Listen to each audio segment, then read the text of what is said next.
प्रधानमंत्री जी का, केंद्रीय नेतृत्व का, प्रदेश के नेतृत्व का धन्यवाद देना चाहता हूं कि मेरे जैसे छोटे कार्यकर्ता को एक बार फिर से इंदौर की सेवा करने का मौका मिला है। हम सब मिलकर पार्टी के कार्यकर्ता जी जान से लगकर और इंदौर की जनता के आशीर्वाद से इंदौर में एक नया इतिहास बनाएंगे।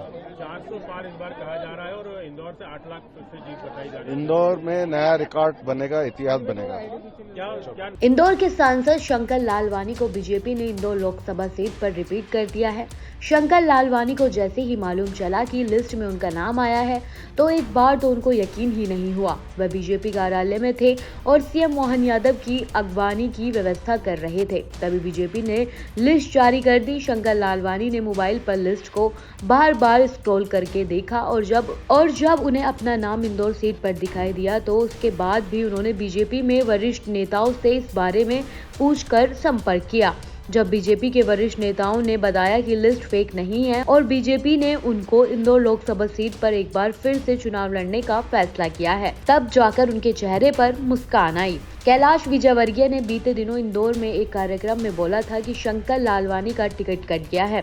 ऐसे उड़ते उड़ते उनके पास खबर आई थी। कैलाश विजयवर्गीय यहीं नहीं रुके, उन्होंने बोला कि इस बार इंदौर सीट पर महिलाओं को टिकट दिया जा सकता है। उन्होंने कार्यक्रम में ही महिलाओं से पूछा कि कौन कौन लड़ेगा चुनाव। हालांकि कुछ ही घंटे बाद कैलाश विजयवर्गीय अपने बयान से पलट गए और बोले कि वह तो सिर्फ मजाक कर रहे थे। कैलाश विजयवर्गीय के इस मजाक ने शंकर लालवानी के दिल की धड़कनें बढ़ा दी थी और इसलिए जब वास्तव में बीजेपी ने उनको इंदौर लोकसभा सीट से टिकट दे दिया तो उनको इस खबर पर यकीन तक नहीं हुआ। जब वरिष्ठ नेताओं ने भरोसा दिया कि उन पर बीजेपी ने दोबारा से यकीन जताया है, तब जाकर शंकर लालवानी ने राहत की सांस ली और अपनी जीत का दावा किया। साथ ही शंकर लालवानी ने कहा कि वह पार्टी के छोटे से कार्यकर्ता हैं, पार्टी जो आदेश करेगी वो उस काम को करेंगे। शंकर लालवानी ने कहा कि उनको वरिष्ठ नेताओं का सदैव आशीर्वाद मिला है, इस बार भी मिलेगा। कैलाश विजयवर्गीय को लेकर शंकर लालवानी ने कहा कि वह वरिष्ठ हैं, उनका आशीर्वाद सदैव रहता है।